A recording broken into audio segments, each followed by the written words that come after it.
Hi everybody, thanks for joining me for another tutorial in Melinda's Rubber Room. I'm Melinda Pierce and I'm an independent Stampin' Up! Demonstrator, and I'm here today to show you how to make this card. This is a card that I showed recently in one of my Zoom sessions, and I'm showing it here as a tutorial for those of you who could not make the Zoom session. So I do offer multiple Zoom sessions throughout the week. I offer 2 on Wednesdays and 1 on Saturdays normally. All of the information is posted on my Facebook page at Melinda's Rubber Room. So if you go to www.facebook.com/Melinda's Rubber Room, you can find me there, or simply search for me on Melinda's Rubber Room on Facebook, and you'll find me. I also have a YouTube channel under Melinda's Rubber Room that you can visit. And if I am using all Stampin' Up! Products today, the Designer Series paper that I am using is discontinued. But if you see any products that you would like, you can purchase them on my Stampin' Up! Store at melindapierce.stampinup.net. All right, so I'm going to point you down to my work surface so you can see how to make this card. So this is actually a pretty easy card to make. It looks a little complicated, but it really isn't. Let me make sure that you're all focused on my work surface. If you did not get the contact information, it is right up here. Again, Facebook at Melinda's Rubber Room, and my online store is www.melindapierce.stampinup.net. Okay, so we are going to start with a base, and I have all the measurements here in case you want to write them down.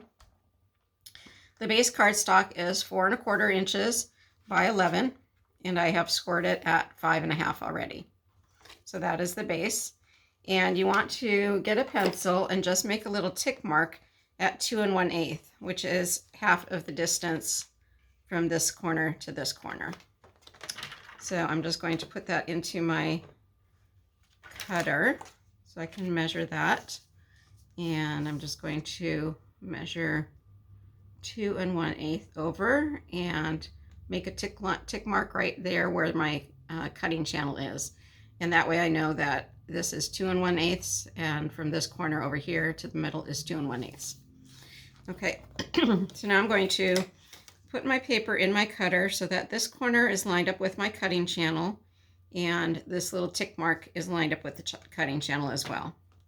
And then I'm going to take the darker of my 2 blades and run that right down my cutting channel, and that will create my little triangle there. And then I'm going to do the same thing, excuse me, on the other side, matching up my little tick mark or the center there with my score line in the center. Okay, so that is going to create the little triangle piece that goes up. So again, my sample, this is another one that I made. So we just created this triangle piece here. Okay, so we're going to do something similar with the Designer Series paper. So this measures 4 inches by 5 1/4. So that's this piece right here. So it's 4 inches by 5 1/4. We're going to find the halfway point. So half of 4 is 2 inches. So I'm just going to put that in at the 2-inch mark. Make a little tick mark in my cutting channel. So you'll notice that this paper is more directional.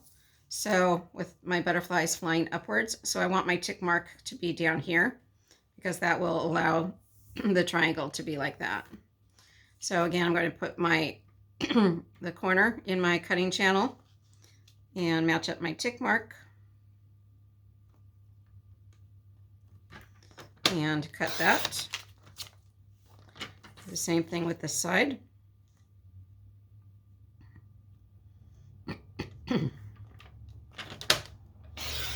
Like so. Okay, so we are now done with the cutter.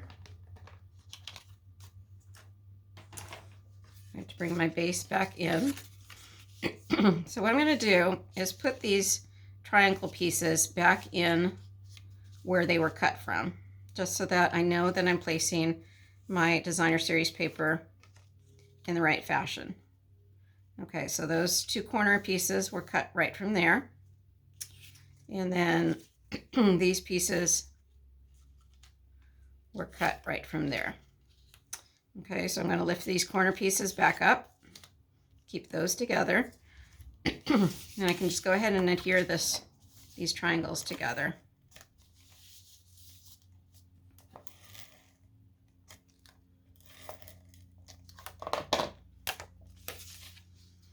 And because I started with a smaller piece of designer series paper, I should be able to have a bit of a margin going all the way across, going all the way around this triangle. And then I'm going to go ahead and do the same thing with these little triangles.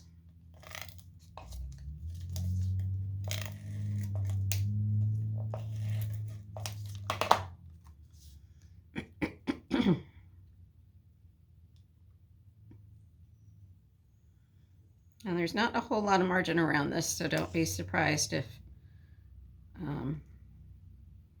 it's kind of tight. But there's just a little bit, just enough to kind of break up the design.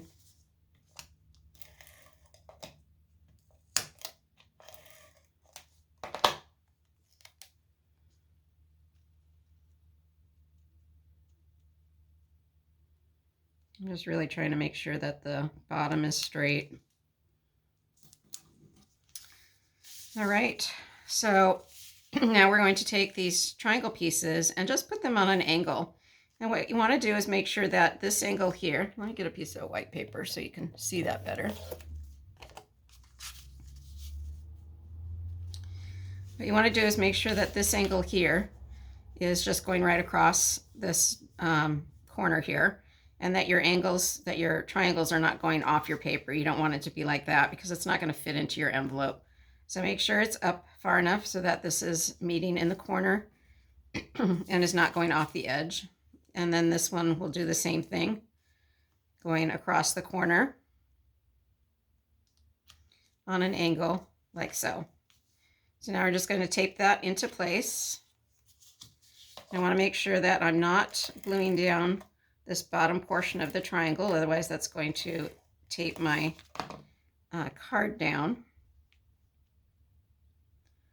Again, I'm just placing it on an angle on the corner. And I did not put any tape on this section here. Okay, and I'll do the same thing with this one.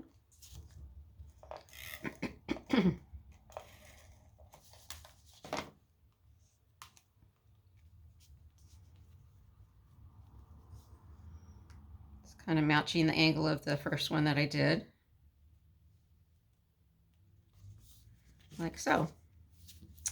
All right, and then I can go ahead and, oh, I have a little bit of tape that was too far on that triangle, so I'm just going to brush that off.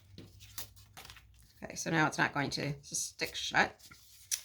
And I'm going to go ahead and attach the white piece to the inside of the card. This is just going to be a thinking of you card, so I'm not going to stamp anything on the inside. That way I can use it for any occasion, for somebody who might be sick, or a birthday card, or just thinking of you. All right, so there is the base of my card all completed. So it's quick and easy, right? And then I'm just going to do a quick little saying on there. So I have a piece of scratch white paper here. I have a thinking of you, and I'm using Just Jade, which is the same color that is in this designer series paper. So make sure when you get your designer series paper packs that you look at the colors that coordinate with them. It's actually stated on the back of the paper which colors coordinate. So it's super easy to make a coordinated card by picking up the colors that are in that paper pack. Okay, so I am going to take my little punch here. This punch actually cuts out 2 different types of banners and 3 different sizes of each one. So it's a great little punch to use. And I'm going to put this strip right down this center channel here. I'm going to rotate it in the back, make sure that my pennant is centered, like so. And then I'm just going to punch that. And now I'm going to take this piece that got cut off and use that to kind of measure to make sure that my pennant is going to be the same on both sides. So I'm just going to pinch that down and cut it like so. And here's a great tip to get this thin little piece back into your cutter. So I'm just going to add a little bit of tape here. This piece here is just going to be a scratch piece. And then I'm taking my pennant and taping it on like that. And now I can put this back into my cutter without my little pennant falling inside my cutter or my punch.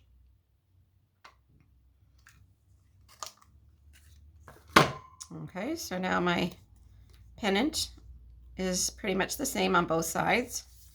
And I want to add another pennant underneath it, just so that it offsets it and makes it stand out a little bit more on the card. So I'm going to take this piece here, which is just a little bit wider than my other one, put it back in my cutter, punch that, and I'm going to save that piece to help measure my other side. I'm going to take my top pennant, I want it to look like that. I'm going to put my little piece back in so I know where to cut that so that it will punch right on that edge. And again, I'm going to need a little help getting my strip back into my punch. So I just taped on my little white piece again to help feed that into place. Put that in my punch. So now we have a banner that has a little mat around it. I'm going to go ahead and tape those together.